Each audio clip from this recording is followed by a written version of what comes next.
Muy buenos días, tardes o noches. Hoy contamos con la participación especial de el reverendo Mario Sánchez Caballero. Mucho gusto, ¿cómo estamos? Muy bien, muy bien. Vamos a hablar un poco sobre tu vida personal y vocacional, ¿sí? Está bien, así la gente me va conociendo un poquito. Claro.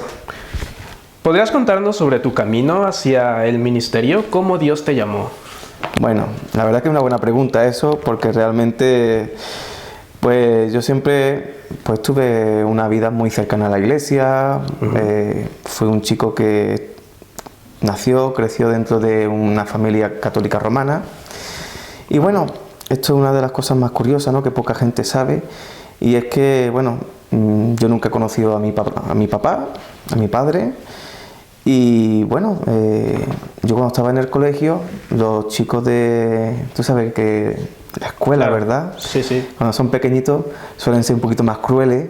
Ah, no tienes papá, ¿y por qué? ¿No? ¿Se ha muerto? No sé, los niños tú sabes que hacen muchas preguntas.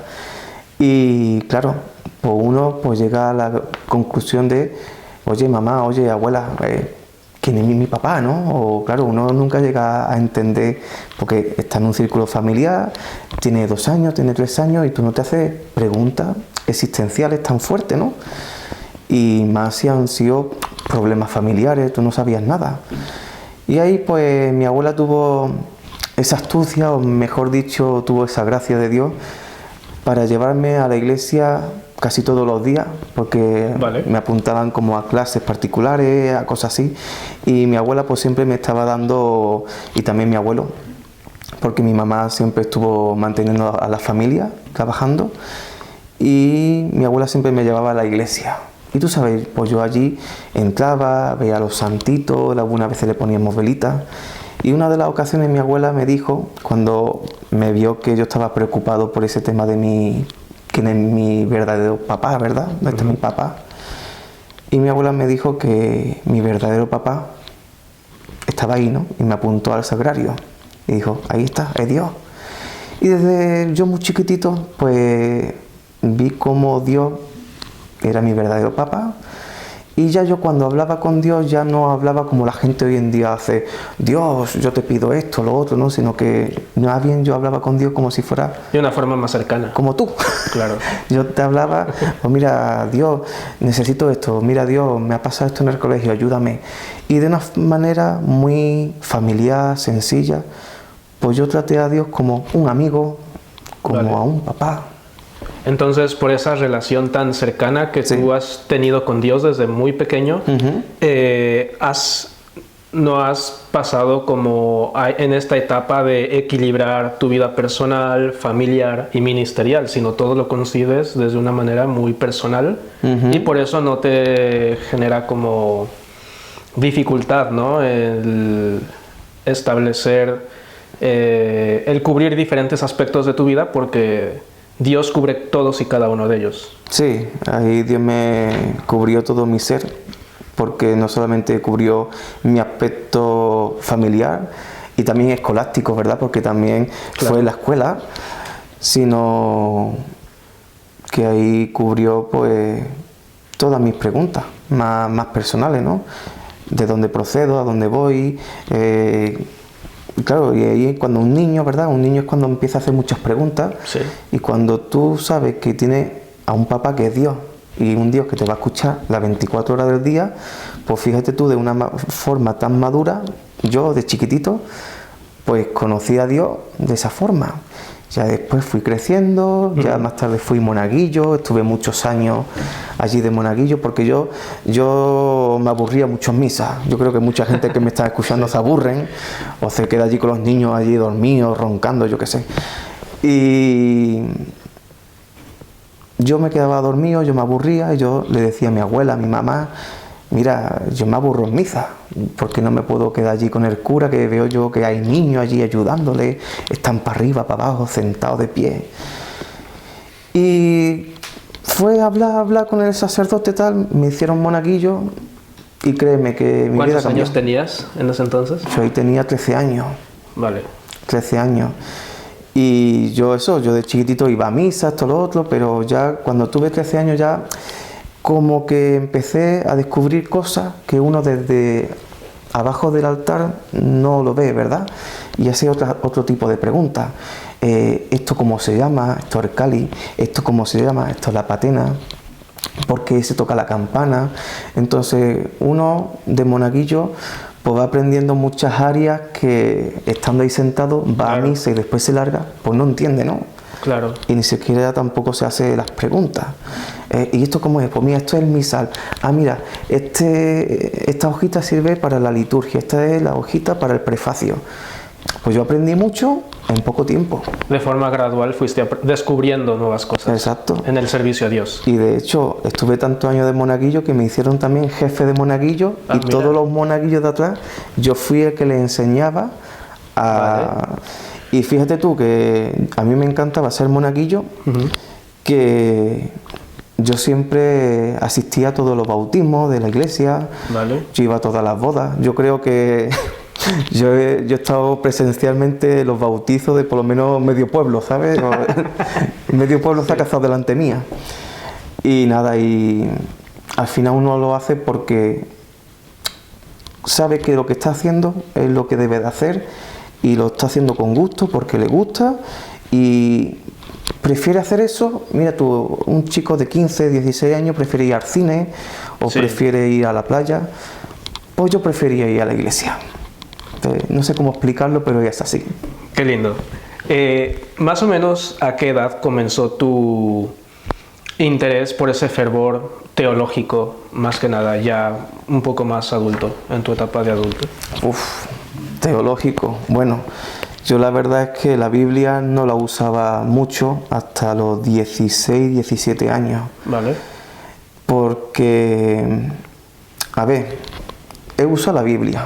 Obviamente también he leído la Biblia. Y sé que son los paralelos, ¿verdad? Que son las cositas que están en la Biblia, en los laterales. Es decir, que uno poco a poco ha ido utilizando la Biblia, pero yo lo usaba más bien como una herramienta. Cuando tú te reúnes con la gente, lo lees, pero tú no utilizas la Biblia como algo que dice, yo sé que cuando yo utilice la Biblia es un medio a través del cual yo hablo con Dios, es un medio a través del cual yo conozco a Dios.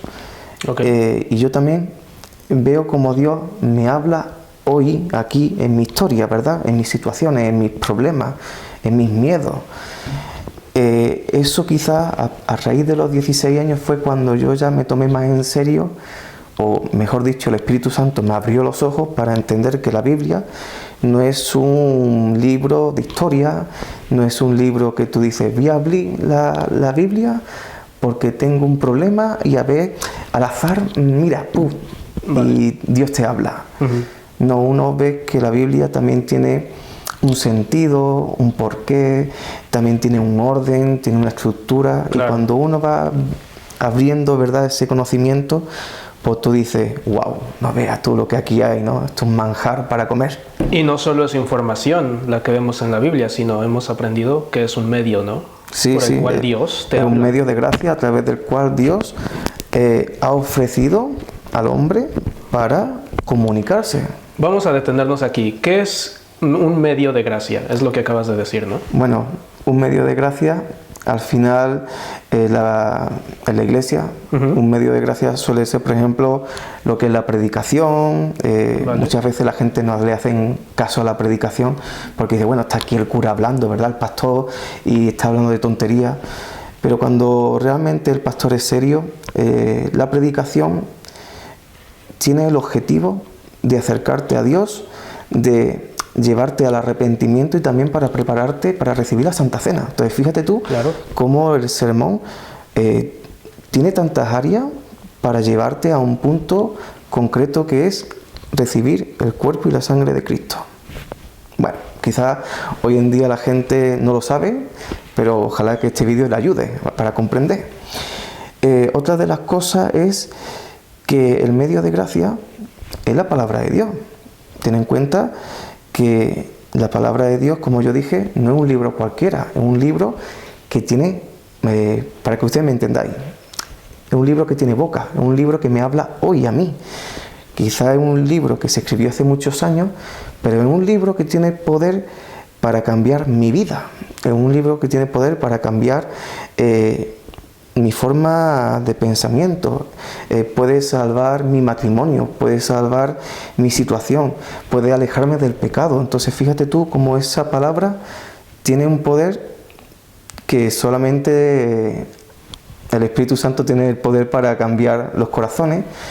Y otra de las cosas que también yo aprendí con el tiempo es que la palabra de Dios fue transmitida a los hombres para escudriñarla, que al final es como despiojar, ¿verdad? Cuando uno tiene piojo, ¿qué es lo que hace, no? Se va ahí apartando los pelos y va quitando los piojos poquito a poquito.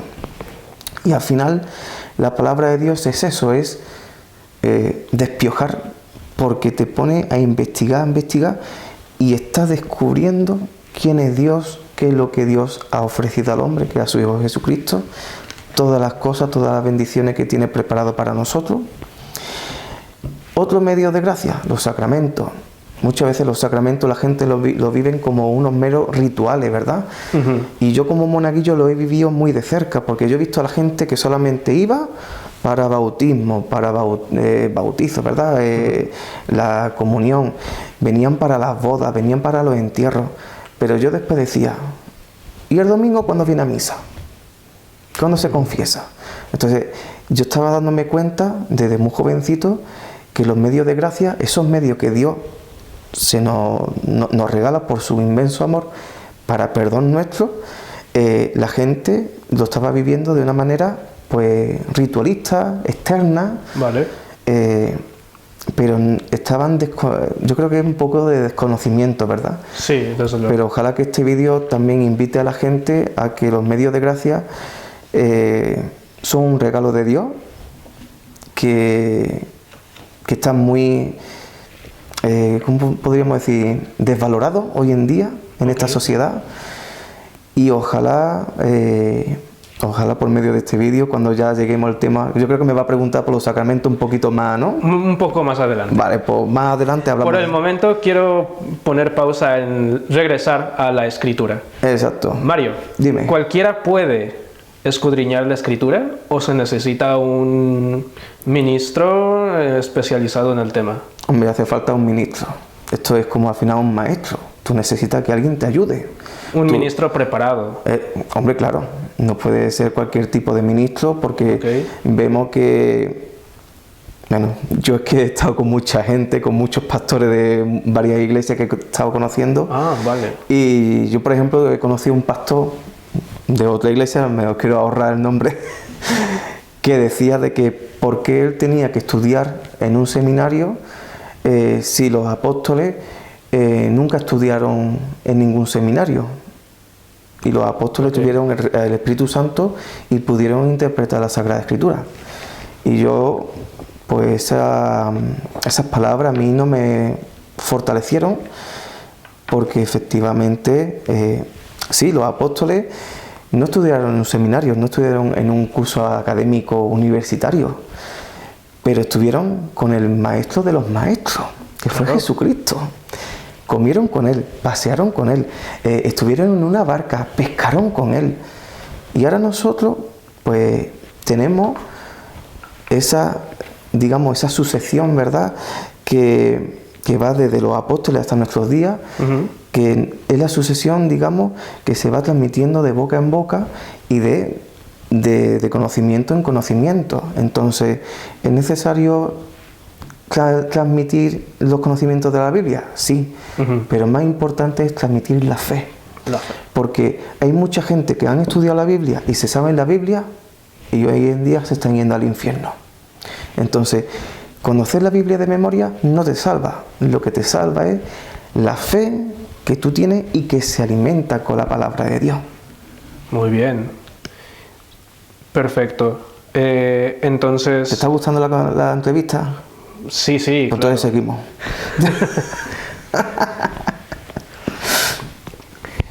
Mario, me has contado que has conocido a varios pastores de diferentes iglesias. Sí, de varias congregaciones. ¿Es verdad? Sí. Ok, entonces, ¿has estado en diferentes iglesias? Sí, yo... a ver, estar no significa pertenecer, sino que más bien Yo, fíjate tú que yo soy un chico que, a ver, yo estudié mi formación en el Seminario Católico Romano, pero yo siempre fui un chico muy, muy inquieto.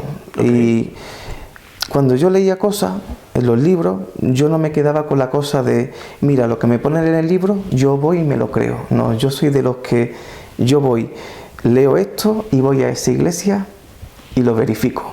Y me gusta hablar con el pastor, porque a mí no me gusta de que una persona me diga la cosa y yo me lo crea. Yo soy una persona que me gusta estar investigando, porque de esa manera yo también me siento más seguro de lo que leo, porque hay muchos libros que también mienten. Claro. Y hay algunos libros de teología que están así. Necesitas entonces tener esa experiencia en la práctica, ¿no? Sí. De primera mano con la iglesia. Y no me conformaba con un pastor. Yo iba a otra iglesia y también lo corroboraba. Vale. Mario, ¿cuántas iglesias has conocido personalmente? Iglesias bautistas, pentecostales, iglesias evangélicas gitanas, testigos de Jehová. ¿Evangélica gitana? Sí, son como una especie de evangélico al final, pero son pastores, sobre todo son más bien iglesias que hay mucho de raza gitana. Y allí, por ejemplo, los himnos pues se canta con, tú sabes, ¿no? Un poquito con esas canciones un poquito más agitanadas, ¿no? Con guitarra, con bulería. Vale. Me recuerdan mucho, no igual, pero por ejemplo a la gente que gusta Rocío, que mucha gente que me está viendo le gustará Rocío, las misas rocieras como son, con mucha guitarra, esto, lo otro, ¿no? Entonces tiene su peculiaridad, ¿no? ¿Y qué más? Pues también he conocido la iglesia luterana, también la iglesia anglicana aquí en España, también la iglesia anglicana británica, y bueno, si te das cuenta, pues me ha gustado. Quizá alguno me pensará, qué loco, ¿no? Tantas iglesias que ha visitado. Pero loco para mí no, yo en mi mente no estaba loco, sino que yo estaba... Lo que yo leía en el libro... Indagando, corroborando. Yo estaba corroborando de que lo que estaba leyendo era cierto.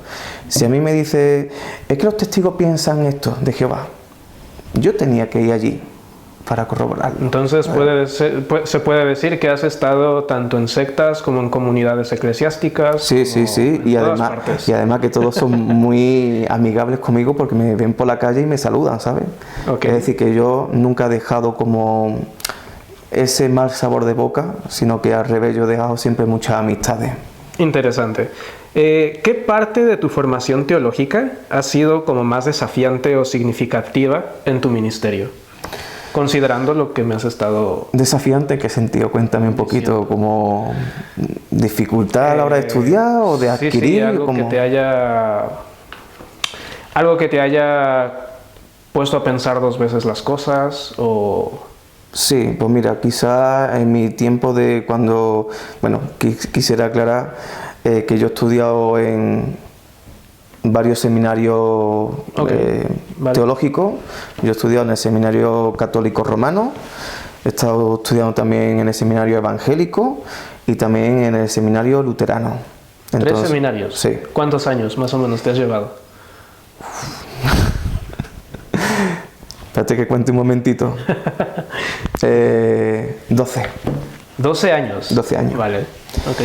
Entonces uno podrá decir, madre mía, 12 años estudiando. Sí, estoy estudiando, corroborando y no solamente visitando a la iglesia, yo también he estado participando, he estado viendo, he estado buscando en YouTube, es decir, que he estado ahí.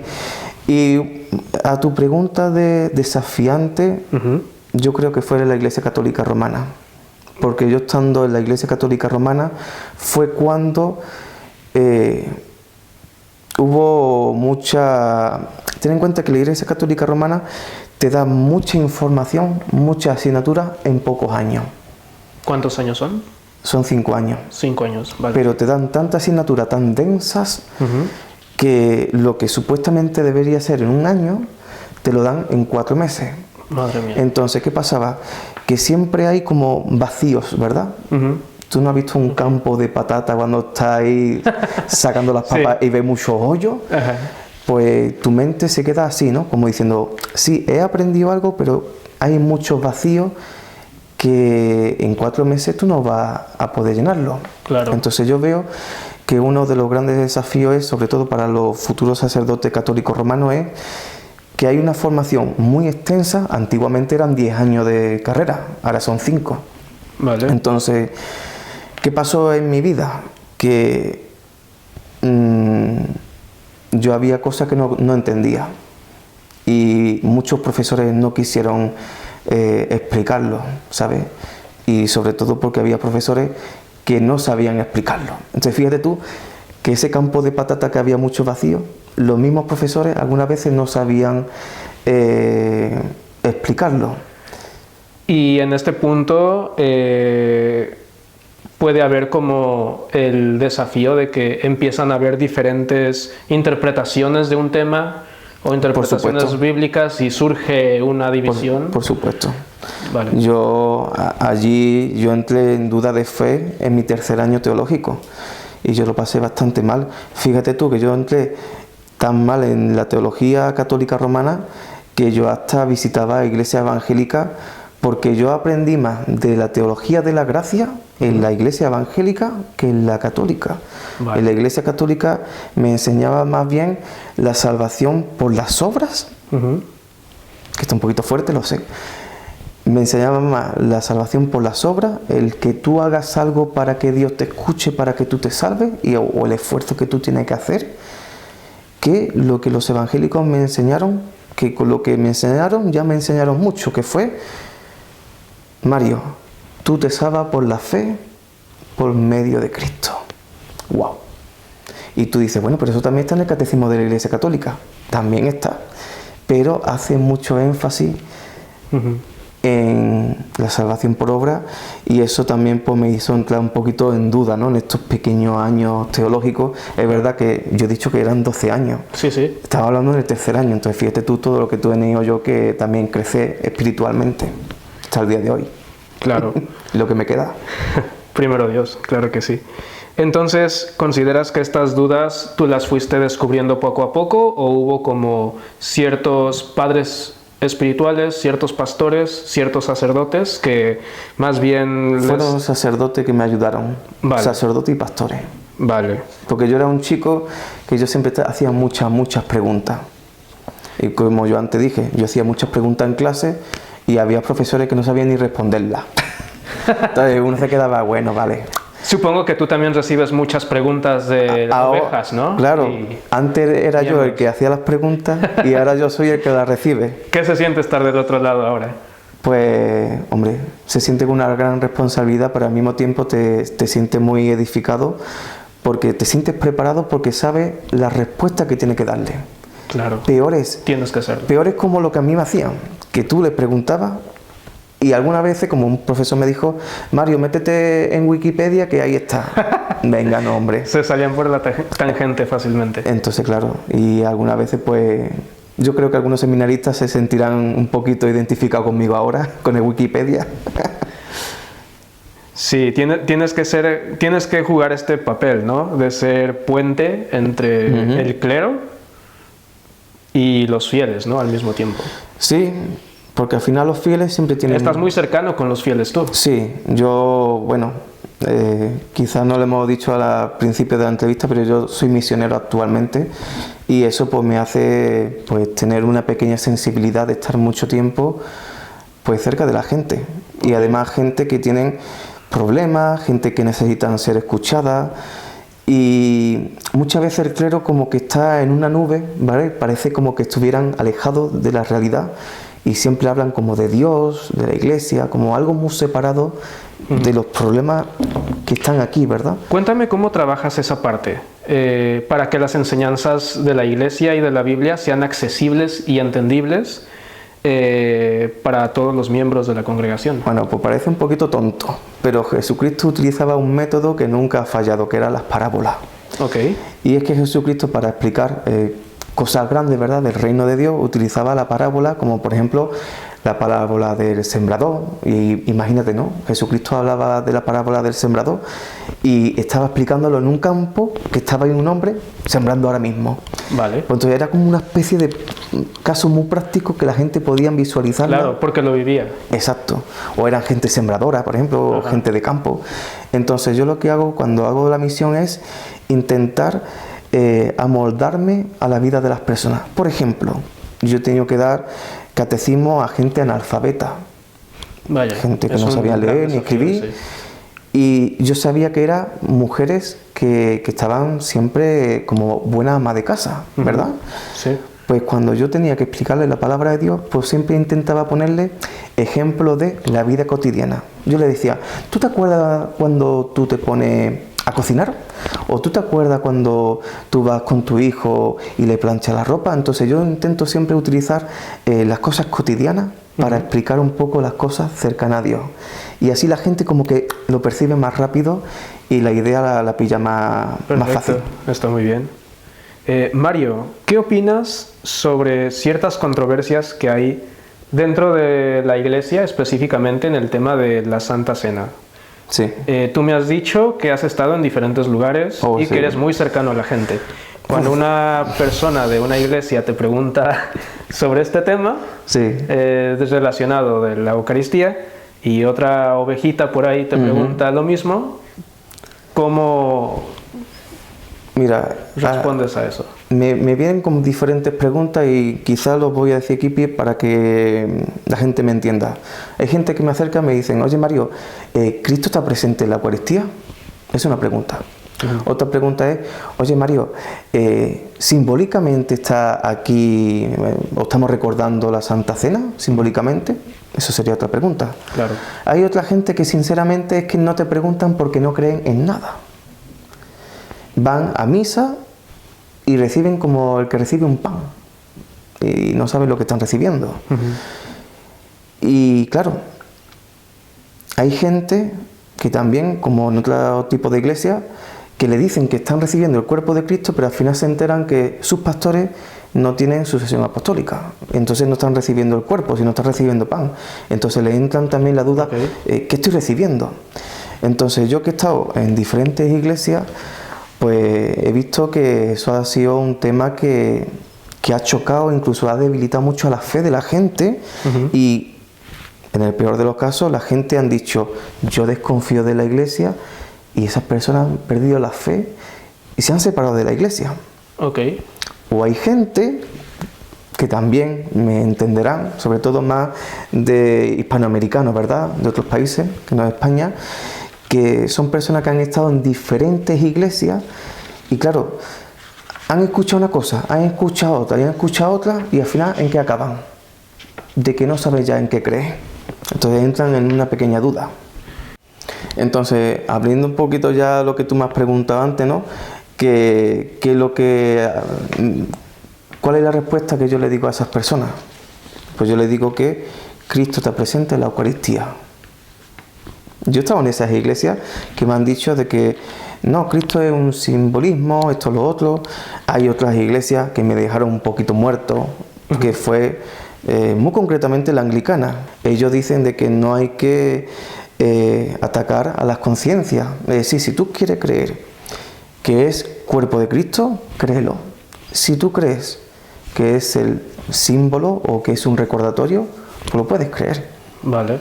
Y claro, ¿eso no es peligroso entonces? Hombre, es muy peligroso porque tú no puedes jugar con un sacramento, y además un sacramento tan importante como la Santa Cena.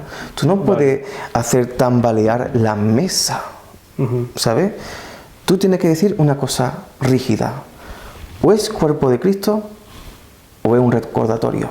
Pero no diga, si tú quieres creerlo, lo crees, y si no lo crees, no pasa nada. ¿Qué está eso haciendo esa iglesia? Que tienen miedo de perder a la gente y hacen que esas comunidades, pues al final, reúnan más cantidad de personas, pero la calidad de la teología se va diluyendo. ¿Entiendes? Claro. Entonces, yo he tenido esa experiencia. Yo cuando hablé con esa persona anglicana, que si me ve en el vídeo le doy un fuerte abrazo, oye, me dejó un poquito chocado y bueno, si él piensa así, yo lo único que puedo decir es que rezaré por él, porque realmente hace falta creer en la presencia real. Hay otras personas que yo he estado con los bautistas, con otros evangélicos, que ellos piensan de que es solamente un simbolismo. Y bueno, ellos tienen como digamos una teología para sostener eso. Bueno, ellos piensan así. Sus razones tendrán. Sus razones, pero mis razones son que yo me apoyo en los padres de la Iglesia. Yo me apoyo en los padres apostólicos, vale, que para aquellos que no lo sepan, son aquellos que tuvieron un contacto directo o cercano a los apóstoles, y los padres apologetas, que son aquellos padres que, digamos, defendieron la fe, digamos, la cristiandad, en unos momentos donde la fe estaba vinculada mucho a la filosofía y se crearon como otro tipo de cristianismo que estaban como atacando al verdadero cristianismo. Y de ahí surgieron esos padres apologetas.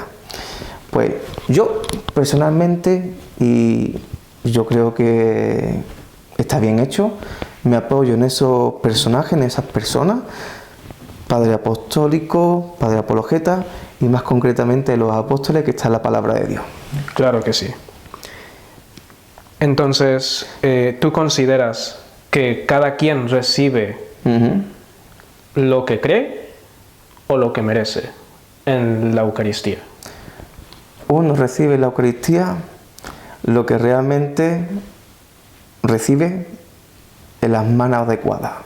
En las manos adecuadas. ¿Qué quieres decir con eso? Mano adecuada significa de que hace falta recibir la Eucaristía a través de un sacerdote debidamente ordenado con sucesión apostólica. Es decir, no un sacerdote con las manos aquí y punto, no hagamos juego, porque al final la ordenación también es otro sacramento, que otras iglesias no lo piensan. Okay. Pero la ordenación te unge con crisma las manos y también el obispo te pone las manos en la cabeza, ¿verdad? La sucesión apostólica. Aquellos sacerdotes, aquellas personas que intenten simular una Eucaristía sin esos requisitos, sin esa ordenación debidamente bien, adecuadamente, ¿verdad?, bien hecha, tú lo que estás recibiendo es pan. No estás recibiendo el cuerpo de Cristo. A ti te podrán decir que estás recibiendo un bocadillo de chorizo. Tú, diga lo que digan, tú no estás recibiendo el cuerpo de Cristo. Entonces, es muy importante esto. Porque tu pregunta, ¿cómo era un poquito?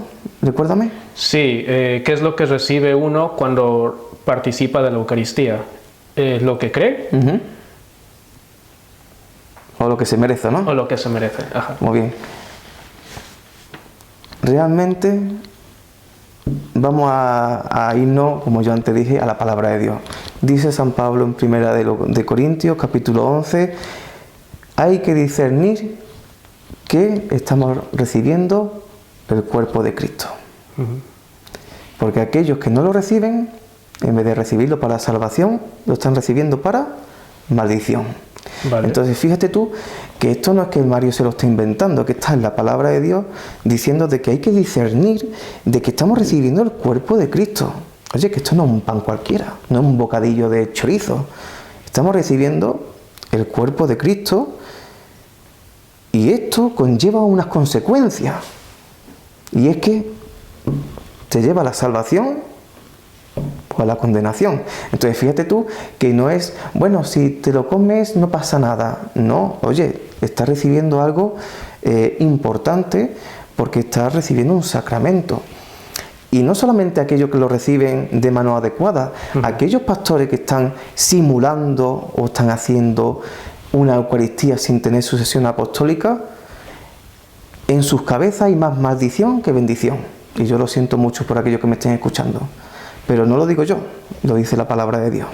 Todo respaldado siempre, ¿verdad? Con la palabra. Y Tertuliano y otros padres de la Iglesia están diciendo constantemente de que hace falta tener sucesión apostólica.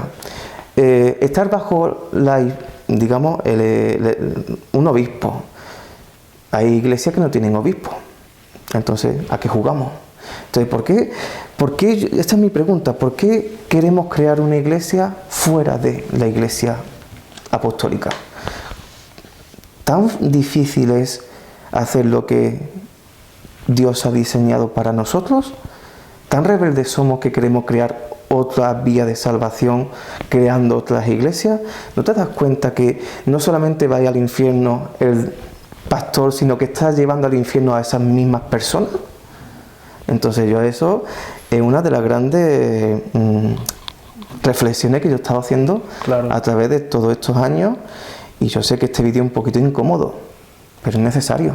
Sí, además el diablo ataca, ¿no?, donde más duele para la iglesia, entonces es muy fácil que se fragmente y se haga un grupito aquí, otro grupito allá, se rompa esa unidad apostólica milenaria. Y que ese pastor sepa mucho conocimiento de la Biblia no le da... a ver, ten en cuenta esto, te lo voy a explicar bien. Uno estudia teología y es un grandísimo teólogo. Eso no te hace tener la libertad para ejercer el sacerdocio, para dar y distribuir la Eucaristía. Claro. Sino que primeramente hace falta una formación, y una formación también dirigida por académicos, teólogos, que haya un orden, ¿verdad?, que aprendas, porque al final lo que tú digas, lo que tú enseñas, eso también implica cosas en la vida de otras personas para el reino de Dios, ¿no? Y después de ese tiempo de aprendizaje, de crecimiento, hace falta unas ordenaciones. Primero la diaconal y después la sacerdotal. No directamente la sacerdotal, porque entonces ¿para qué están los padres apostólicos y para qué está la palabra de Dios? Que también nos enseña de que existen diáconos. Entonces hace falta ese oficio, ¿verdad?, pastoral, que es unos pasitos. Claro. Diáconos, sacerdotes y aquellos que también algún día ejercerán el episcopado, que es los obispos. Entonces esas personas que son debidamente ordenadas sacerdotes pueden consagrar el pan y el vino para distribuir verdaderamente el cuerpo y la sangre de Cristo para perdón de todos nuestros pecados. Y aún así se tiene que hacer con humildad, ¿no? Hombre, claro. Muchos son teólogos, no han sido ordenados y no tienen esa sencillez o humildad de decir, yo no puedo hacer esto, yo no soy un ministro de la iglesia, ve con un sacerdote. Muchas veces ellos mismos se imponen y se crean divisiones, ¿no? Sí, hace falta, pues como yo dije, tener mucha seriedad con algo tan grande como es el sacramento del altar, la Santa Cena, que muchas veces la gente va a misa y lo recibe como si fueran galletitas, pero no son una galleta cualquiera. Es el cuerpo de Cristo que te otorga salvación o maldición. Y ha hecho también, no solamente recibimos el cuerpo de Cristo, también recibimos la sangre de Cristo, que es otra de las cosas que otras iglesias no lo administran. ¿Por qué el sacerdote es el único que bebe de la sangre de Cristo y no se lo da a las personas? Porque ya que estamos en el tema, lo voy a hablar. Sí, adelante. Dice tú, sí, es que existe la concomitancia, que es cuando el sacerdote coge un poquito del cuerpo, lo echa dentro del cáliz, y ya cuando tú recibes el cuerpo, ya es como si ya tú también hubieras participado del cáliz. No, ¿por qué hace falta sacarse las cosas de la Biblia, verdad? Crearnos nuestra propia iglesia. ¿Por qué no hacemos las cosas como Cristo nos enseña? Cristo nos dice, toman y coman. Eso significa que coma, mastica. Toman y beban, glu, glu, glu. Entonces, Cristo nos ha dicho, coge un trocito de pan, échalo en el cáliz y después le das solamente el 50% de... Hay mucho ritualismo, ¿no? Sí, y a ver... Además, que se olvida la promesa de perdón y salvación directamente dada por Cristo a su iglesia. Claro, entonces yo pienso de que cuando uno administra bien las cosas como tal y como está en la Biblia, ¿por qué tenemos que inventar nuestras cosas? Y es que eso también, yo lo digo, con la escolástica, ¿verdad? Toda esa filosofía que también se incluyó en la Iglesia Católica Romana, como que también afectó en el sentido de que intentaron darle una explicación a todo, un nombre a todo, como por ejemplo la palabra transubstanciación, ¿verdad? Que es el cambio de sustancia, o otro la consubstanciación, etcétera, etcétera. Y yo siempre he dicho lo mismo, lo que está ahí produciéndose en ese mismo momento de la consagración de la Eucaristía, no hay una palabra humana que pueda explicarlo. Es un milagro. Es un milagro. Entonces, si alguien me pregunta, oye, padre, ¿usted dice que esto es transubstanciación o esto es alguna palabra que usted utilice? Mi única palabra es, esto es un milagro. ¿Por qué? Porque Dios no quiere que el hombre piense cómo se produce ese cambio. Claro. Dios lo que quiere es que tú comas y bebas para tu perdón y porque Él te ama, Él te lo da gratis. Qué milagro más grande, ¿no? Que es recibir perdón de pecados, claro, vida eterna. Es como el bautismo. Algo está ahí sucediendo delante de ti, un milagro, y es algo maravilloso. Y Dios no te dice, oye, vamos a explicar qué es lo que está aquí aconteciendo. Claro. Y sinceramente, pues yo siempre digo de que cada sacramento es un milagro. ¿Cómo entiendes la doctrina de la gracia y su papel en la vida cristiana diaria? Bueno, yo pienso que la gracia de Dios está diariamente en nuestra vida. ¿Vale? Porque para entender la gracia, primero hay que entender de que existe un pecado. Porque sin pecado no existiría la gracia. Claro. Entonces, yo necesito entender de que la gracia es un regalo de Dios porque sabe que la necesitamos.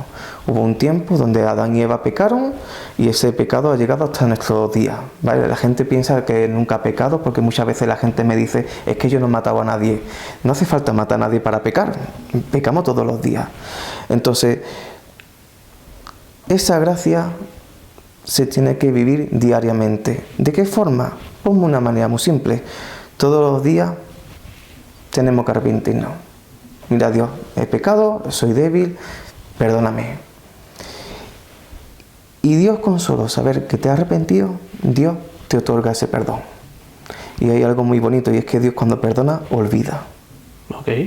Que no es como la gente piensa, no es que, ay, se me olvidó decirle a Dios que hice esto mal y entonces ya Dios no me ha perdonado. No, Dios conoce los pecados que tú has dicho por la boca y de aquellos pecados que se te han olvidado, porque Dios puede ver mucho más allá de tus labios, ve en tu corazón. ¿Cualquiera puede vivir o experimentar esta gracia? Sí. ¿Incluso el más vil pecador? También. Porque la gracia de Dios se ha extendido a todos los hombres. Claro, ¿cómo...? Pero claro, tiene que esa gracia se recibe por medio de Cristo. Ok, a través de la fe. Claro, uno necesita también... Hombre, yo te digo una cosa, para recibir la gracia, para entender la gracia, hace falta también un mínimo de entendimiento de la palabra de Dios, porque la fe no se transmite viendo una película, o como muchas veces la gente aquí ahora se pone vídeos Hakuna y muchas cosas así, ¿no? Que, ay, mira, muchas canciones ahí guapas y la gente bonita cantando. Escúchenme, dice la palabra de Dios, la fe se transmite por el oír, y el oír la palabra de Dios.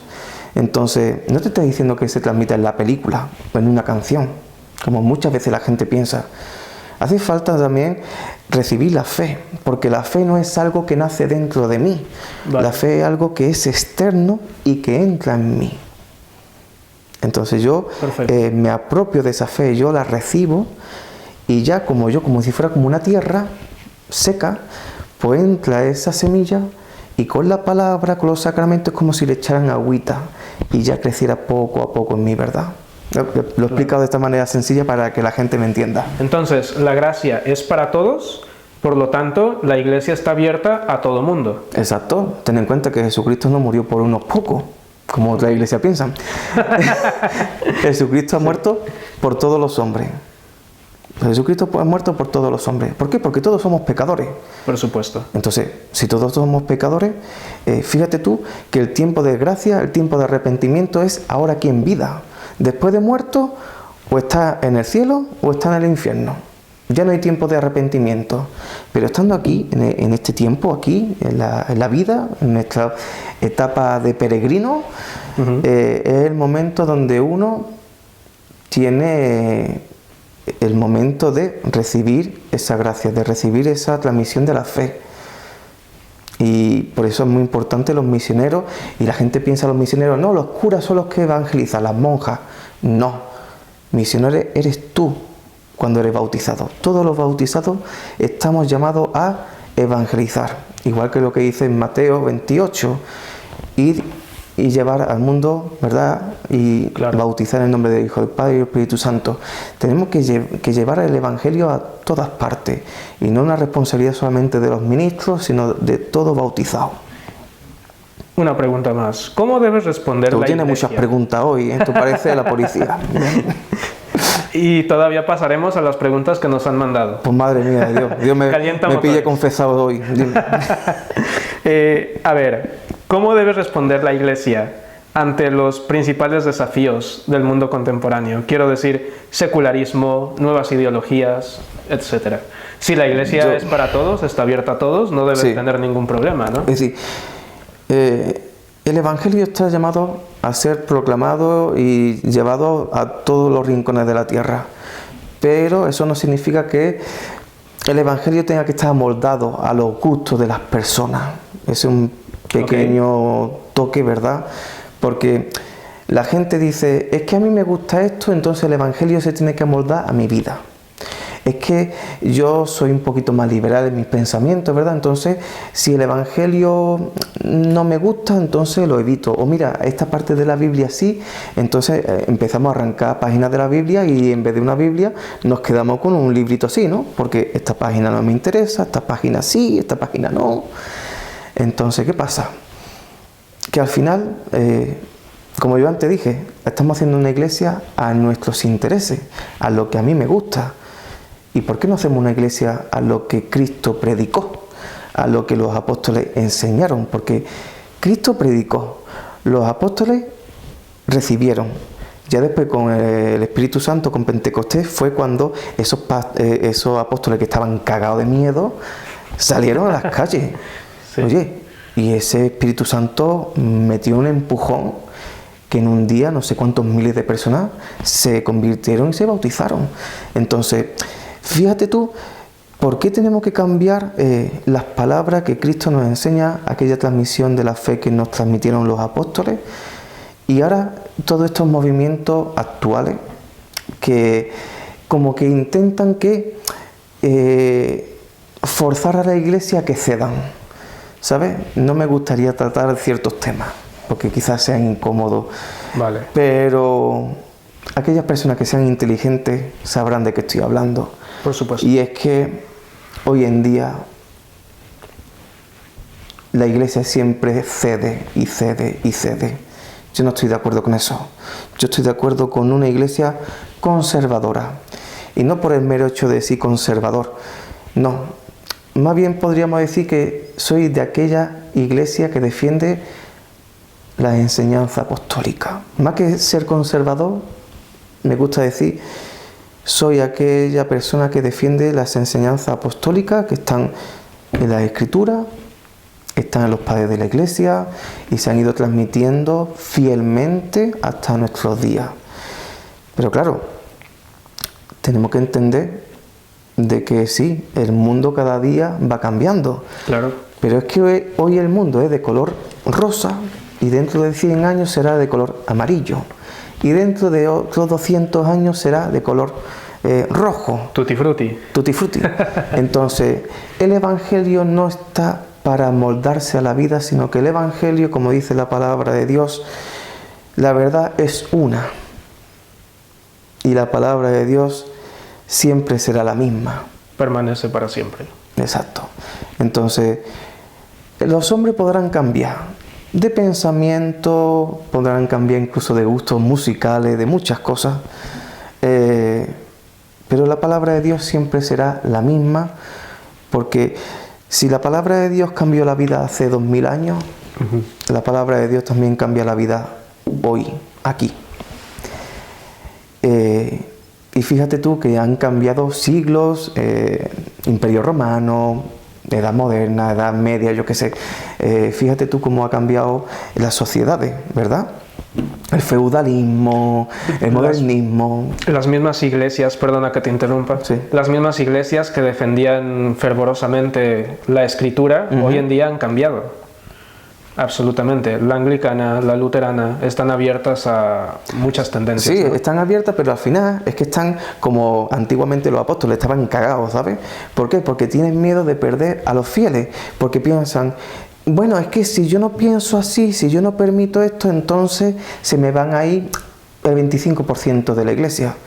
Pero muy bien, entonces yo ahora te pregunto a ti, que me estás escuchando, al final entonces, la finalidad de la iglesia, ¿quién tiene la última palabra? ¿Dios o los hombres? Porque si al final tú te mueves por los intereses, al final tú estás creando tu propia iglesia a tu manera de ser, ¿verdad? Y a los intereses tuyos propios. Entonces, al final, te estás interponiendo en lo que es la misión de Dios. Entonces, es muy bueno entender el camino de Dios y el camino de los hombres. Cómo los hombres siempre intentan como quitarle a Dios, ¿verdad? El lugar que le corresponde. Y eso es lo que le está pasando a esta iglesia, que por miedo de perder, bueno, pues vamos a ceder con esto. Ah, mira, que esta gente jovencita quieren cantar rock and roll en la iglesia, pues venga, rock and roll. Venga, me dejo los pelos largos con la guitarra, porque es que a los jóvenes les gusta. Entonces yo digo, ¿la iglesia qué es? ¿Un club social? Desde luego que no. No, la iglesia tiene que ser un lugar de salvación. O como yo también me gusta, la iglesia es un hospital. La iglesia está creada para aquellas personas que necesitan esa medicina que es de Dios, ¿verdad? Porque todos estamos infectados por el pecado, todos estamos enfermos. No estamos en un hospital para escuchar rock and roll. ¿Qué mensaje te gustaría dar a aquellos que están considerando una vocación en el ministerio, en el oficio? Que tienen ese llamado? Sí. Porque se lo piensen 2 veces. Hombre, yo digo de que al final quien realmente esté llamado a esa vocación lo sabe. No sé cómo, pero Dios cuando llama, hay dentro de ti algo que tú sabes que es verdadero. Hay una llamada hacia los gustos, ¿verdad? De la iglesia, hacia los gustos. Es como a mí, ¿verdad? Cuando yo dije antes de cuando yo era monaguillo, como claro, que algo se despertaba y como que siempre quería más y más. Y cuando estaba estudiando quería más y más. Entonces, habrá algo dentro de ti que, oye, déjalo fluir, porque créeme, ese más y más es como que el Espíritu Santo te está como abriendo más los ojos y es muy bonito. Entonces yo con esto también voy a decirle a muchos pastores, a muchos sacerdotes, que yo he visto pastores que son de iglesia, ¿verdad? Y sus hijos también van a ser futuros pastores porque su padre es pastor. No es un llamado legítimo.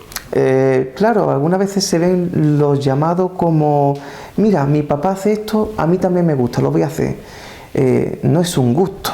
El llamado es algo serio, ¿verdad? Es algo que va creciendo dentro de ti, es un llamado, y además que cuando tú te dedicas a las cosas de la iglesia, no solamente es que te gusta, sino que tú sabes que tienes que hacerla. Somos un poquito como, me recuerda a los profetas, cuando recibía un poquito esas órdenes de Dios y como que ellos se sentían como obligados, ¿verdad? Dice, es que si no lo hago yo, ¿quién lo va a hacer? Entonces uno también siente esa necesidad de que, oye, Dios también te necesita en ese lugar, en ese mismo instante, en ese momento con esa persona. ¿Qué me quiere preguntar? Sí, ese es un llamado por sí mismo, ¿no? Claro. Un llamado genuino. Sí, yo no emplearía la palabra genuino, sino que es un llamado, porque es que tú sabes que es un llamado. Por ahí mucha gente piensa que el llamado lo hace una comunidad o una congregación. Sí, hay iglesias que dicen, mira, este chico es muy inteligente, pues entonces lo vamos a llevar a un seminario y que estudie y luego lo hacemos pastores. Entonces, ¿tú qué has hecho pastor? ¿A un chico inteligente, intelectual? No. Esas son las iglesias más congregacionalistas, ¿verdad? Okay.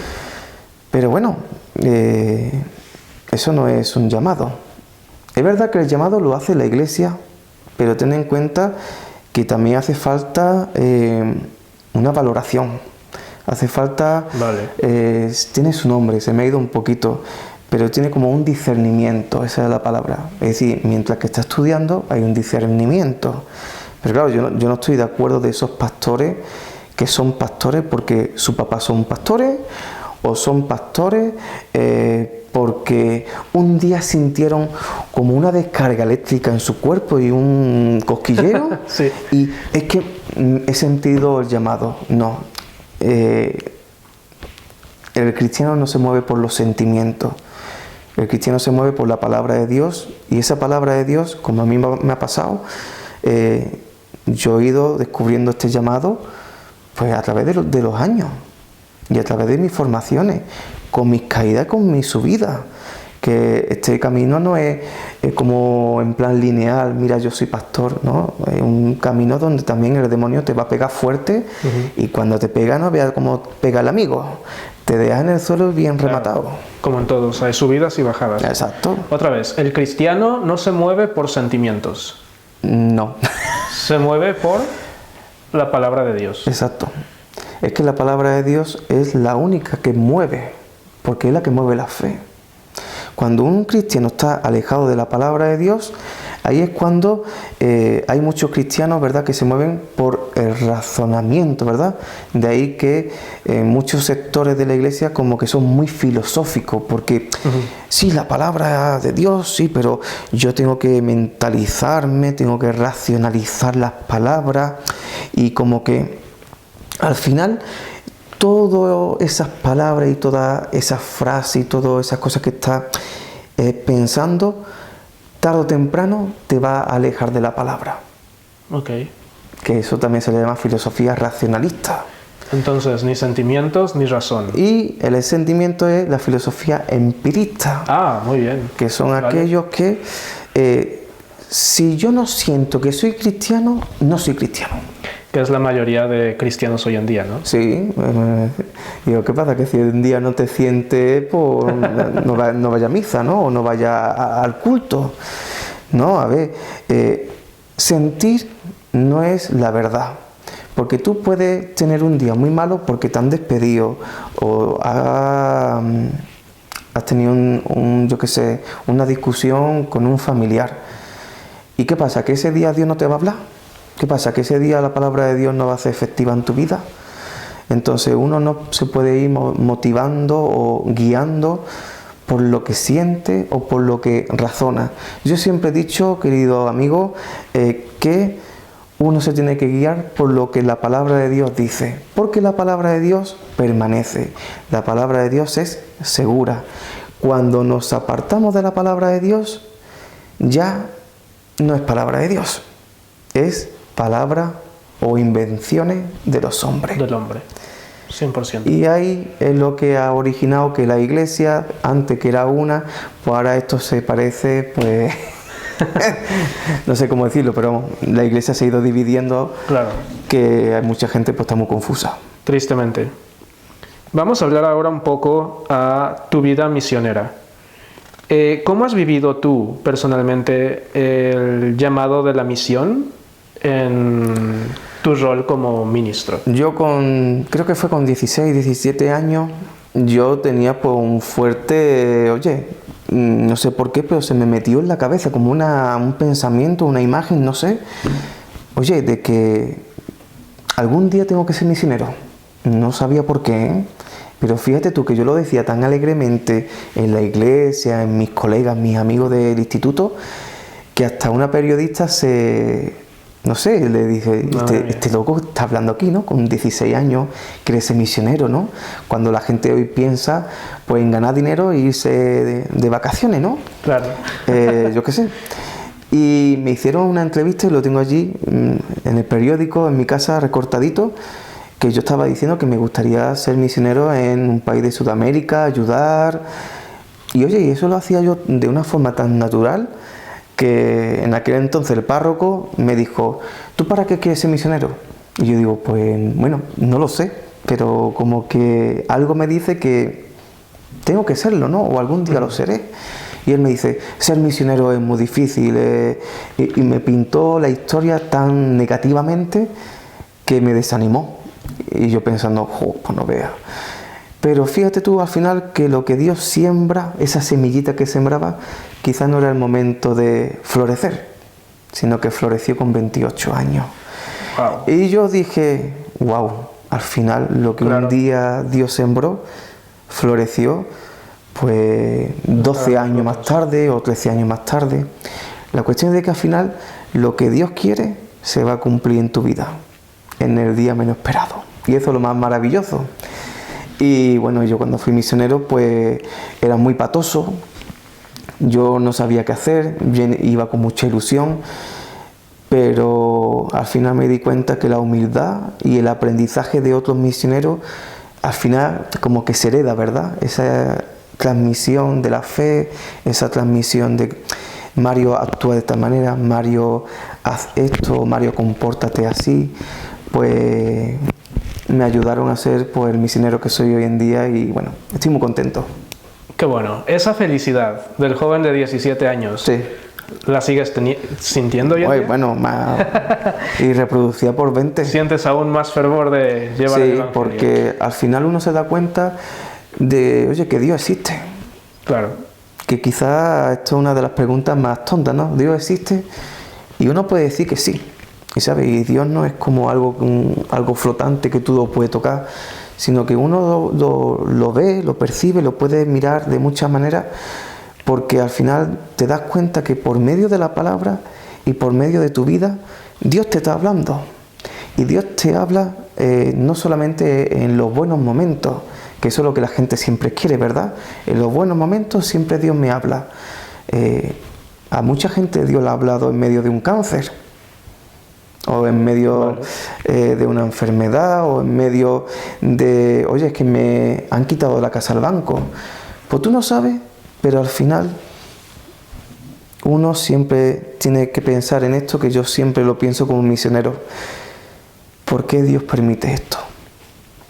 Es que yo siempre he sido muy vicioso, yo siempre he caído en esto.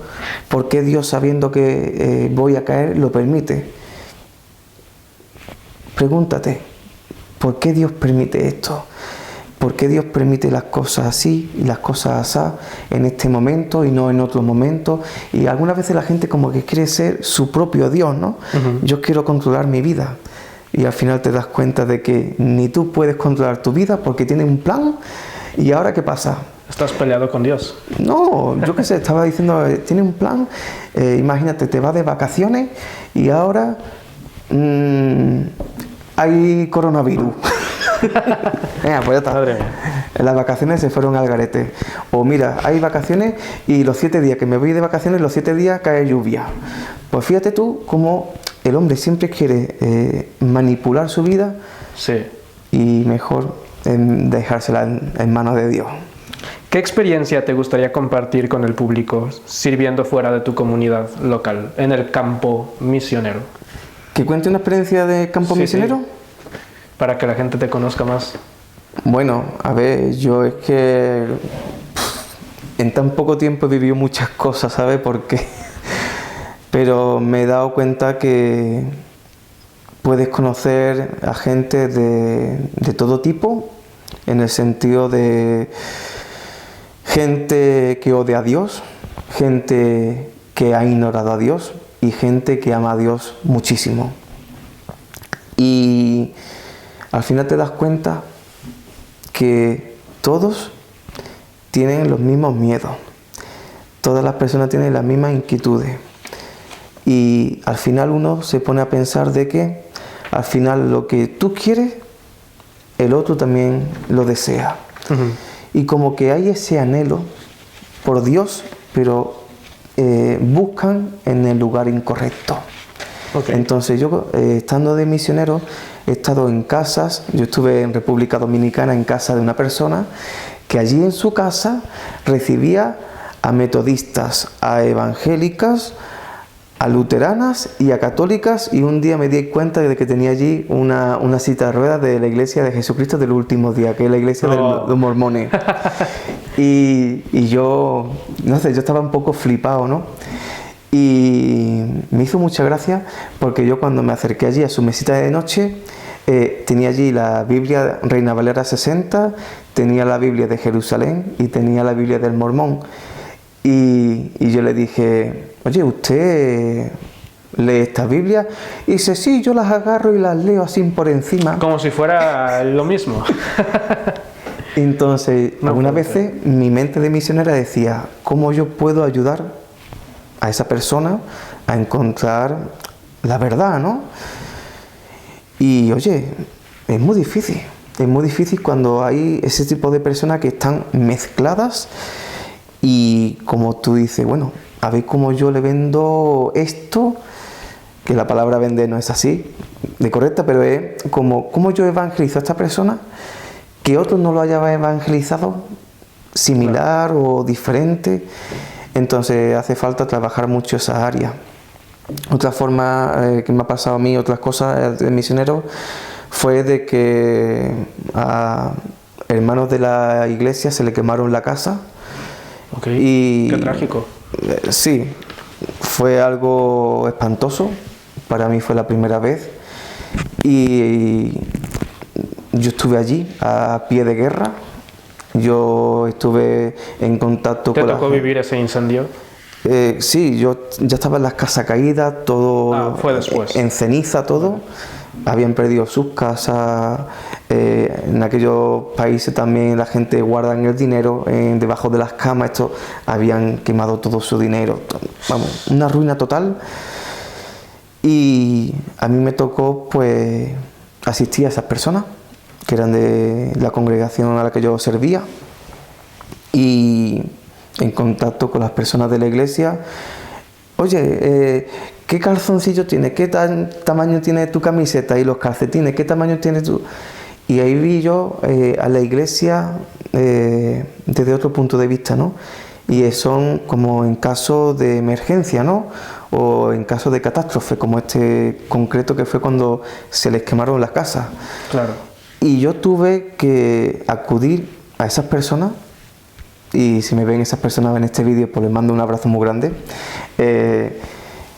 Y fue una experiencia para mí muy fuerte, porque yo estaba allí actuando de una manera como nunca antes lo había actuado. Yo tenía que actuar, y esto, claro, a ti en el seminario no te enseñan para vivir esos momentos, ¿sabes? Es como, yo creo, como un bombero, ¿verdad? Un bombero hace mucho entrenamiento, sí, pero hasta que no te metes no sabe qué es lo que vivir esa tensión. Y nada, yo tuve que abrir la iglesia, tuvimos que ayudar a esas personas a estar allí, establecidas, instaladas por un día, le tuvimos que llevar comida, ropa, la gente del barrio también ayudaron, y ese día yo creo que fue uno de los más difíciles para mí, pero al mismo tiempo muy feliz. Primeramente porque nadie perdió la vida. Gracias a Dios. Gracias a Dios. Y se me ha quedado como muchas imágenes, ¿verdad?, en fotografía de esas personas diciéndome gracias, gracias, y dándome abrazos. Y oye, Dios quizás permitió eso. Claro. Y no sabemos por qué, pero yo sé que ese día cambió la vida de ellos y también la mía. Qué gran experiencia. También otra de las grandes experiencias que yo tuve fue de que yo tuve allí mi primer enterramiento de una abuelita que se llamaba Doña Ana, que la tengo un cariño, wow, un cariño. Yo cuando voy de misionero, ya usted me está viendo que soy un poco así gracioso, ¿no? Yo soy una persona que no soy muy ritualista, ¿no? En plan, bueno, en el nombre del Padre y del Espíritu Santo, bueno, ¿qué tal estáis? No soy así, ¿no? Sino que yo entro por la casa, bueno, ¿cómo estamos? Oye, qué doña Ana, qué guapa está, tú qué te has puesto guapa porque yo venía, ¿no? Entonces, claro, yo tenía ese don de gente que conectaba con la gente muy rápido, ¿verdad? Con las personas, siempre le transmitía esa alegría, porque yo pienso de que esos momentos mira, fíjate tú, esa persona que tenía cáncer, si yo no estoy en ese momento en su casa, ella estaría en su cama, aburrida, no tenía televisor. Entonces yo pensaba, quizás yo sea el momento más bonito de esa persona, y yo siempre transmitía esa alegría, le hacía broma y como que transmitía también ese cariño, ¿verdad? Y unido a todo eso, también después le predicaba la palabra de Dios. Entonces fíjate tú cómo esa persona recibió doblemente, por una parte, la alegría de tener a alguien simpático que le quiere, yo le daba abrazos, besos, y por otra parte recibió el alimento espiritual para que también pues su alma estuviera segura de que, oye, vas a morir, porque tenía cáncer, sabía que iba a morir, pero tú tienes que tener seguridad de que Dios te tiene ya allí las puertas del cielo abiertas. Sin duda Dios te dio esta vocación. Hombre, en tu ayuda y entrega a la comunidad. Yo intento siempre hacerlo lo mejor posible, intentando equivocarme lo menos posible, porque también yo lo digo, me equivoco, pero intento, querido amigo, aprender, porque yo siempre he dicho, el ministro siempre está en un crecimiento continuo, con su subida, con su bajada, pero lo bonito que es transmitir la palabra de Dios, yo creo que eso, ningún trabajo puede cubrir esa alegría, ¿no?, de transmitir. Por supuesto. Uno vende tortillas, uno vende fármacos, otro vende coches, otro vende casas, pero yo no vendo algo, yo regalo algo, que es Jesucristo mismo, y créeme que eso para mí es lo más grande. Desde luego, claro. ¿A que sí? Para ti también, ¿no? Amén. ¿Qué le pedirías a las diversas comunidades que has tenido la bendición de servir, claro, en términos de apoyo espiritual y colaboración con tu ministerio? ¿Que yo les pediría a ellos? Sí, sí. Bueno, más que pedirle a ellos, yo les diría a ellos que muchas gracias. Muchas gracias, porque en todas ellas yo he aprendido algo. En todas ellas. Una iglesia, un pastor, otro pastor, todos a mí me han hecho el hombre que soy hoy. Gracias a Dios. Y si yo les puedo pedir algo, pues que oren por mí, para que cada día sea mejor ministro. Y bueno, es verdad que en todas ellas ha habido tensiones, ¿verdad? Porque tarde o temprano había dificultades con la teología o con diversas opiniones dentro de la iglesia. Pero dentro de mi corazón siempre hay mucha alegría, porque si yo soy el día de hoy este hombre, ¿verdad?, con estos pensamientos, con esta alegría, con esta forma de predicar, es también por todo lo que ellos también me han aportado, que Dios lo ha puesto en mi vida, claro, para eso también. Bendito Dios. Vamos a pasar ahora a un apartado que tiene que ver con preguntas controversiales. Vaya, por Nos Dios. han llegado varias preguntas. ¿Ah, sí? Entonces prepárate. Por redes sociales, madre mía. Bueno, vamos a empezar. ¿Dios puede oír mis oraciones? Sí. Pero te lo tengo que responder un poquito más profundamente. Es una pregunta, ¿verdad?, muy común, pero es profunda. Mira, ve. Esa pregunta a mí me la han hecho, pero de otras formas, ¿verdad? Una es como tú me la has hecho, ¿no? ¿Cómo era la pregunta? ¿Dios puede oír mis oraciones? Muy bien.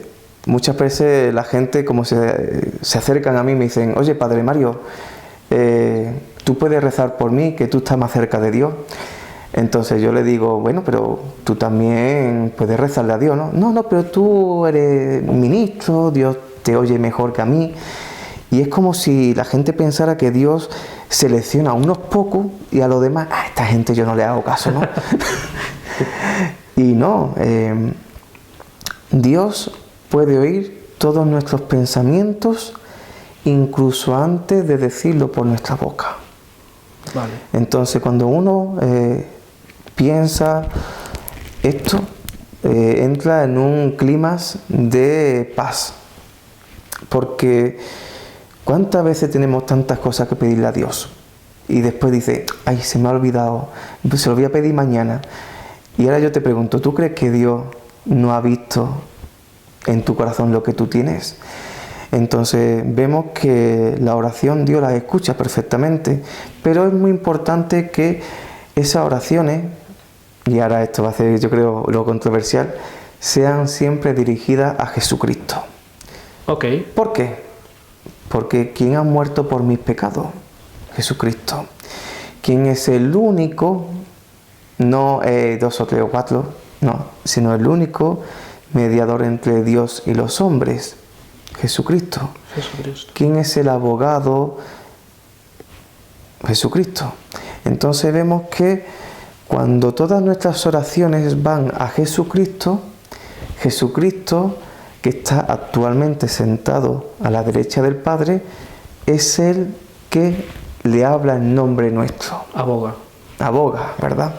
Entonces, quizá esta reflexión, digamos, esta forma de explicarlo, pocas personas lo han escuchado, ¿no? Y es que Jesucristo es como un filtro. Y es que cuántas veces pedimos estupideces, ¿sabes? Y tenemos que, sí, hasta yo también lo digo, pero muchas veces pedimos cosas que no necesitamos. Pedimos cosas que no son necesarias, incluso pedimos cosas malas para otras personas, ¿verdad?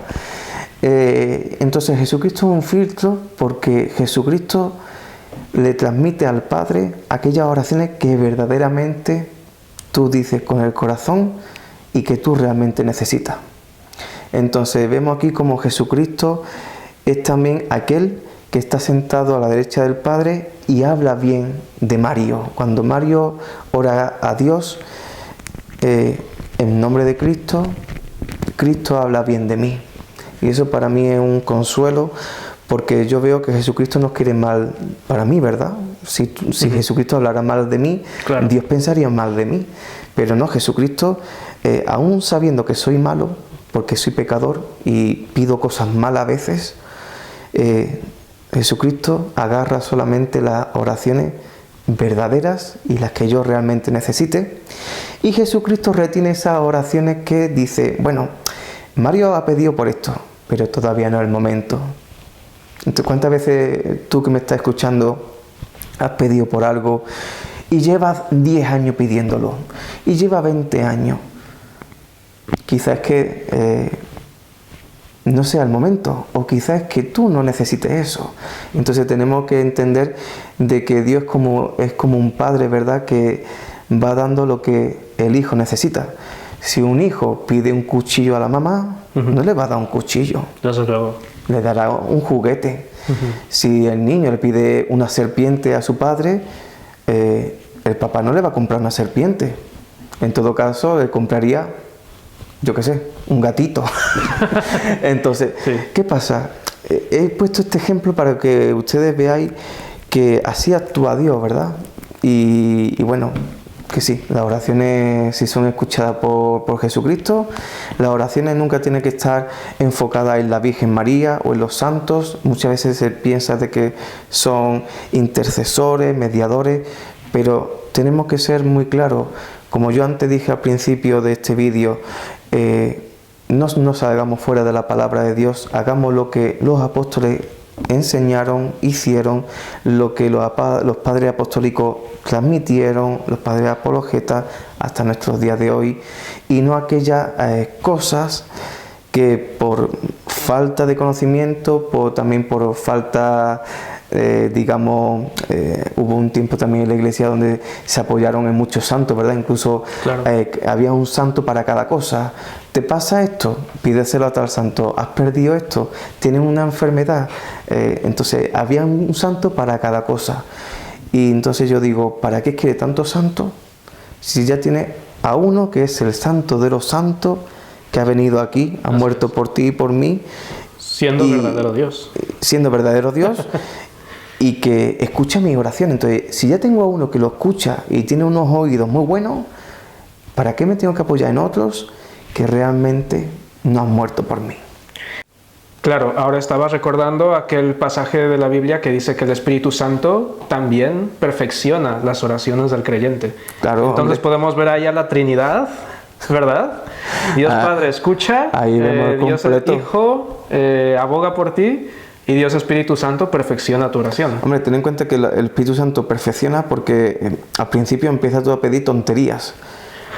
Sí, Es que es verdad. algunas veces tenemos que ser como niños, porque los niños, fíjate tú, que cuando piden las cosas, lo piden con una inocencia y con una transparencia tan buena.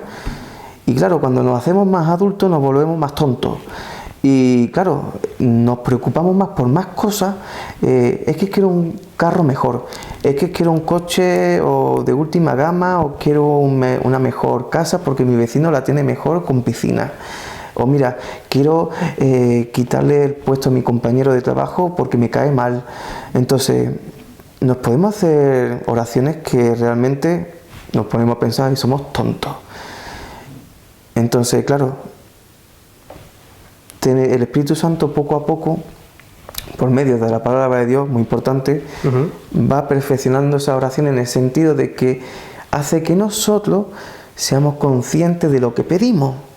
Y no solamente que seamos conscientes, sino que cuando Dios concede esa oración, nosotros lo descubramos.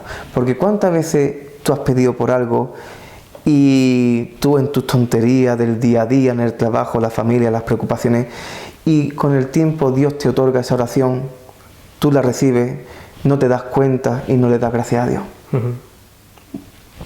Bueno, el valor de la vida. A mí Dios me da todos los días la gracia de abrir los ojos. ¿Cuántas veces le hemos dado gracias a Dios por tener...? Muchas veces lo damos por sentado. Exacto, entonces estamos haciendo muchas veces peticiones y bueno, ojalá que el Espíritu Santo te ayude a ti también. A mí también el primero. Siguiente pregunta. Bueno, pues... Saludos desde Minneapolis. ¿Qué opinas sobre la ordenación femenina y la comunión abierta en la iglesia anglicana? Este está... ¿Allí que son mianopolitas o cómo se llama el día? Supongo episcopales, no sé. Ah, bueno, pues... que estaban preguntando por la ordenación femenina, ¿no? ¿Qué opinas sobre la ordenación femenina y la comunión abierta en la iglesia anglicana? Muy bien. Un saludo a todas aquellas personas que nos han escrito. Bueno, ¿qué opinas sobre la ordenación femenina? Muy bien.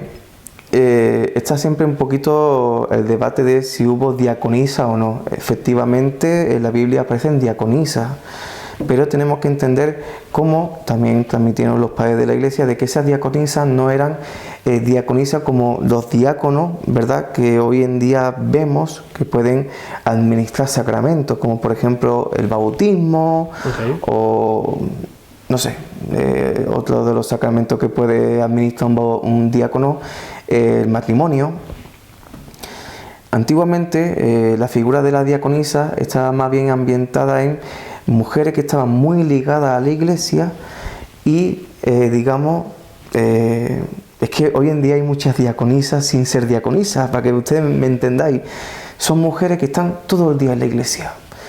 La típica mujer que limpia la iglesia, la típica mujer que recoge alimentos y se lo da a los pobres, la típica mujer que acompaña al ministro ordenado a llevar los sacramentos a los enfermos, aquella persona, ¿verdad?, esa mujer que está muy ligada a la iglesia, que antiguamente en la iglesia la gente se bautizaba desnuda. Entonces, claro, la diaconisa, como imagínate, unas mantas, unos trapos, tapaban a la nueva bautizada que se tenía que sumergir en las aguas, y después las diaconisas eran las que... la asistían. Sí, digamos, para tapar, ¿no?, su desnudez. Entonces vemos que la figura de la diaconisa históricamente ha existido. Pero claro, ya con el tiempo ya como que desapareció. Pero como yo digo, y ustedes me entenderéis, hoy en día las mujeres son las que están en la iglesia, son las que están ahí al pie de cañón. Siempre habrá ministros, siempre habrá un sacerdote, un diácono, un obispo, pero ¿qué sería de la iglesia sin las mujeres, verdad? Entonces, mi reflexión, no hace falta ser diaconisa. Si es que yo estaba en iglesias donde sin ser diaconisa lo hacían todo. Y lo hacían todo sin cobrar y por amor. Y por amor porque, igual que yo decía, dentro de mí había como esa alegría de ser misionero, esa alegría de desbordar ese trabajo. ellas lo hacían por amor a Cristo, amor a la Iglesia. Y otra preguntita, ¿cuál era? Claro. Comunión abierta, ¿no? La comunión abierta en la Iglesia Anglicana, así es. Vale, la comunión abierta, para que nos entiendan los teleoyentes. La comunión abierta es que, para que ustedes me entendáis, como la Iglesia Católica Romana, todo el mundo se acerca y ni la ovejita conoce al pastor, ni el pastor conoce a la ovejita. Entonces, tú le das la comunión a todas las personas. ¿A quién se acerca? A quien se acerca. Pero claro, ese sacerdote también tiene que tener un mínimo de responsabilidad, porque tú imagínate que esa persona está viviendo en pecado, no se arrepiente y todavía sigue con ese corazón endurecido yendo a la Santa Cena. Pues el sacerdote tiene que decirle, oye, tú no puedes comulgar hoy si no te arrepientes, ¿verdad? Si no cambias de vida. Entonces, claro, ¿qué opino yo sobre esa comunión abierta de dar la comunión a todo el mundo? Pues yo no estoy de acuerdo. No estoy de acuerdo. Yo estoy de acuerdo de hay que conocer a cada oveja. Y uno puede decir, bueno, pues que hay muchas. Bueno, pues te dedicas a trabajar con una a una. Entonces, ¿para qué Dios te pone enfrente de una iglesia? Porque si no vas a ponerte a hacer eso, que es lo mínimo, para eso no seas sacerdote. Claro. Entonces, ¿yo qué defiendo? Yo defiendo semiabierta. Ahora vamos a decir, ¿y esto qué es? Bueno, comunión cerrada, para que me entienda, la comunión cerrada son solamente las personas que están confirmadas o han estudiado catecismo en esa iglesia.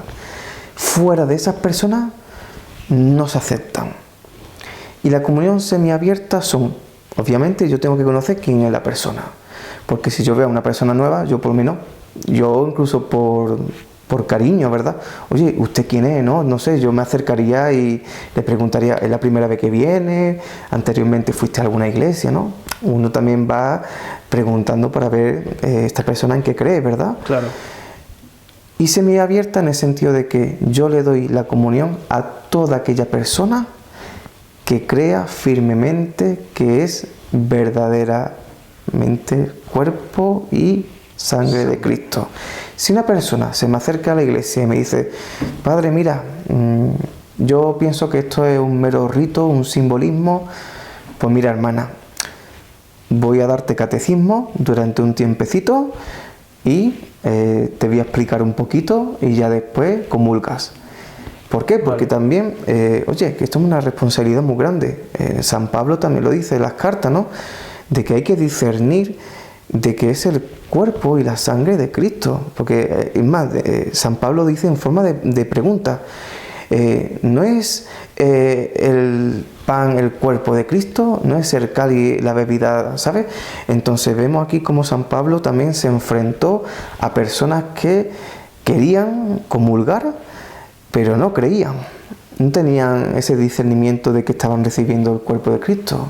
Entonces, claro, semiabierta significa de que yo solamente le doy la comunión a aquellas personas que crean de que está verdaderamente el cuerpo y la sangre de Cristo. Perfecto. Un saludo a nuestros amigos de... ¿Dónde era? Minneapolis. Allí, Estados Unidos, ¿verdad? Sí, así es. Un poco lejos de España, pero muy bien. Vale, la siguiente pregunta es algo difícil de entender para mí, pero dice... espero que yo sí lo entienda. Obispos vagantes. ¿Pero que somos obispos vagos o qué? Validez, licitud de sacramentos, saludos desde Colombia. Muy bien, lo de obispos vagos es una broma mía. Obispos vagantes son aquellos obispos que a cambio de un cierto dinero pues van ordenando sacerdotes a donde les digan, ¿vale? Son obispos que tú, digamos, estás contratando un servicio. Tú le dices, mira, te pago $1000, te pago el avión, tú vienes aquí y me ordena a mí sacerdote. Y el obispo viene, te ordena, tú le das el dinerito y después ese obispo como que desaparece. Y así ha sucedido, pero también transmitiendo la sucesión, entre comillas, apostólica, porque no lo tienen, porque están haciendo un juego, ¿verdad? Ten en cuenta que, para que nuestros amigos nos escuchen y entiendan bien esto, los apóstoles cada vez que transmitían la sucesión apostólica, ¿verdad?, a modo de obispo, a modo de sacerdote, ellos también tenían la responsabilidad de cuidar a esas personas. No se desentienden, ¿no? Mira, yo te ordeno, te dejo en Grecia, chao, que te vaya muy bien. No, hace falta una comunión, una comunicación, un mismo pensamiento, ¿verdad?, para que el Evangelio sea fielmente transmitido. Entonces, claro, esto de los obispos vagantes es algo que ha sucedido relativamente 100 y pico de años, muy poquito. Y es un fenómeno relativamente nuevo, entonces. Sí, y peligroso. Peligroso porque, primeramente, las ordenaciones no se compran, ¿vale? Aquel que quiera pagar por un sacramento, eso tiene que estar condenado, vamos. Lo siento mucho para los católicos romanos. Hombre, tú vas a la Iglesia Católica Romana y te ponen unas tasas. Sí. ¿Tú quieres bautizar? ¿Tú quieres matrimonio? ¿Tú quieres hacer una misa por tu muerto? Pero a ver, ¿qué cobran por...? Pues claro, hay unas tarifas y tú tienes que pagar lo que estipule la diócesis. Vale. Entonces, yo, por ejemplo, en mi iglesia no pongo precio. Es más, de hecho, es que yo no le pido ni donativo. Prefiero que venga todos los domingos alegremente y que ellos con su voluntad, si quieren dar algo, que lo den. Pero que ellos sepan que la luz se tiene que pagar, las cosas también se tienen que pagar. Entonces, al final uno como que da más alegremente, con el corazón, ¿verdad?, y no con esa imposición. Entonces, eso por un lado. Los obispos vagantes son un peligro. Hoy en día existen mucho en las regiones de Latinoamérica, también en ciertas áreas de Europa se están extendiendo. Entonces, nosotros, y yo personalmente digo que alejaos de esas personas, porque no tienen líneas sucesorias reales, muchos están incluso hasta manipulados y, oye, se están saltando a la torera lo que los apóstoles y lo que la Iglesia ha estado haciendo de año en año, de siglo en siglo, hasta nuestros días. Y con los sacramentos, lo vuelvo a repetir, lo repetiré muchas veces, con los sacramentos no se juega. Es un peligro total. ¿Por qué? Porque al final, yo creo que esto la gente no es consciente. Cuando tú te mueras, Dios te va a pedir responsabilidades de lo que tú has hecho aquí. Y si ya de por sí ya hay cosas graves en nuestra vida, tú imagínate jugar con algo que no es tuyo, sino que es algo de Dios. Porque si tú dijeras que el sacramento es mío, pues bueno, es una cosa tuya. Pero es que el sacramento es un regalo de Dios, es un medio de gracia que a través de la Iglesia lo va administrando. Entonces fíjate tú que estamos hablando de una cosa muy sensible. Claro. Entonces, ¿existen obispos vagantes? Sí. ¿Existen iglesias que han sido fundadas con obispos vagantes? Sí. Lo digo muy claro porque muchos me han escrito a mí por correo electrónico. No tenéis sucesiones válidas.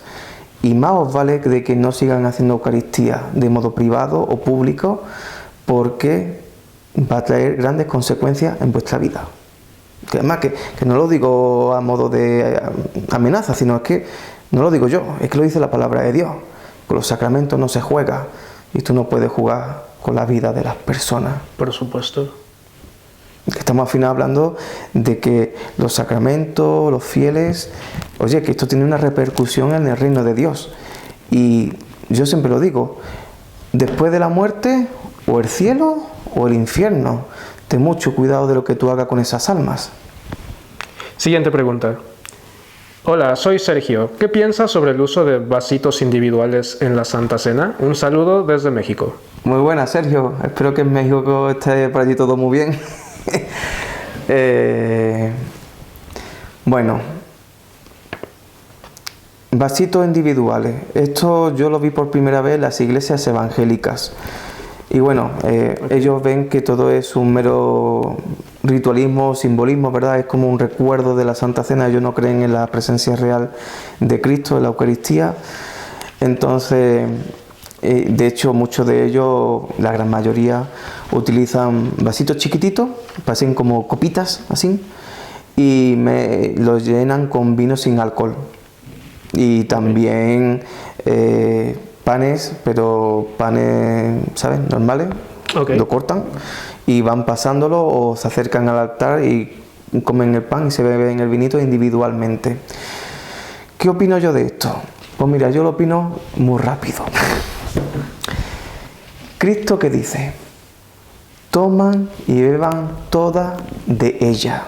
Y cuando dice de ella se refiere al cáliz. Entonces, uno cuando lee esas palabras, ¿qué significa? ¿De que cada discípulo agarró su propia copa y bebió? No, sino que Cristo estaba diciendo las palabras de bendición en el cáliz que él tenía en sus manos. Y dijo las palabras, ¿verdad?, de la institución de la Eucaristía: beban todas de ella. Y bebió y se la dio a beber a cada uno de la misma copa. Ahora yo pregunto, ¿por qué tenemos que crear una iglesia diferente? ¿Por qué tenemos que hacer o practicar cosas diferentes? Es que tiene baba, que me da asco. Es que a este niño le huele el aliento, que asco. Mira, este tío está allí con gripe y está echando de todos los virus. Entonces uno también tiene que pensar de que no está recibiendo vino con virus. O cuando el coronavirus también hubo... Pero podría ser como algo preventivo, ¿no? ¿O estás de desacuerdo con eso? No, yo no estoy de acuerdo con las copitas. Todo el mundo tiene que beber de la copa común. De hecho, yo anteriormente en este vídeo he dicho de que la Iglesia Católica Romana solamente da la hostia consagrada, pero no da del cáliz. Hay algunos grupos de la Iglesia Católica Romana que sí lo hacen, gracias a Dios. Pero lo correcto, lo sano, lo saludable es lo que la palabra de Dios enseña. Toman y coman mi cuerpo, ¿verdad? Y toman y beban de ella, del cáliz. Porque es el cáliz de salvación, ¿verdad? Entonces vemos aquí que las copitas no son bíblicas. Y eso lo hacen más de una manera individualista, pero también porque tienen asco, ¿sabes? Es verdad que algunos tienen como un trasfondo incluso más teológico, pero créeme que yo la teología hago así de rápido. ¿Qué dicen las palabras de la institución? Beban todas de ellas. Por favor, hagan esto. ¿Por qué tenemos que hacer otra cosa diferente? ¿Por qué tenemos que, al final, como yo antes dije, ¿no?, en uno de mis fragmentos de este vídeo, tenemos que amoldar el Evangelio a los gustos de las personas? Que las personas ahora quieren beber copitas. Entonces, ¿qué pasa? Que un día la gente, en vez de en copitas, lo van a querer beber ¿en qué? En vaso de tubo de cristal. En otro día los quieren beber en botellas de agua. No, la gente no tiene derecho de cambiar lo que Dios ha hecho para beneficio nuestro. Claro. ¿Por qué queremos cambiar las cosas? No las cambiemos. Es muy fácil. Fíjate tú lo que dice cuando termina la institución de la Eucaristía: hagan esto todas las veces en memoria de mí. Entonces, el mismo Cristo está diciendo: hagan esto. ¿Por qué tenemos que hacer lo otro, lo diferente? Hagan esto. Muy bien. ¿Te está gustando mi respuesta? Claro que sí. Yo creo que a otros no, pero bueno, está bien la cosa. Esta pregunta no tiene nombre. Dice: ¿es necesario el bautismo de niños? ¿Y cuál es su relación con la salvación? Saludos. Bueno, sí, los bautismos de niños, a ver, desde siempre ha estado, ¿vale? De hecho, en la Biblia se ha dicho de diferentes formas de que fueron bautizados tal persona y su casa. Entonces vemos que cuando hablamos y su casa se también está incluyendo incluso a los esclavos, ¿verdad? Que había anteriormente en las casas romanas, en las casas griegas. Entonces veíamos que ese bautismo no solamente era de una forma individual a esa persona, sino que también era la casa, y eso también abarcaba a los infantes o a los bebés, si en el caso de este tendría, ¿verdad? Entonces, ¿por qué es tan importante el bautismo de los niños? Muchas veces la gente se pone como medallita en el pecho: es que yo soy evangélico, yo que soy de tal iglesia. Y no, es que, mira, somos evangélicos y Martín Lutero, la Reforma, cambió la historia y Juan Calvino también. Pues muy bien, os lo digo. Juan Calvino, la institución cristiana, defiende el bautismo de los infantes. No, Martín Lutero, en el Catecismo Menor, defiende el bautismo de infantes. Es decir, esos grupos que están echándose medallitas de que, uy, la Reforma, esto, lo otro, al final se están convirtiendo en anabaptistas, que precisamente son grupos que Martín Lutero y Juan Calvino lucharon contra ellos. Wow. Lo siento mucho para aquellos que lean un poquito más de historia. ¿Qué pasará un poquito? Tienen tarea. Sí, que lean.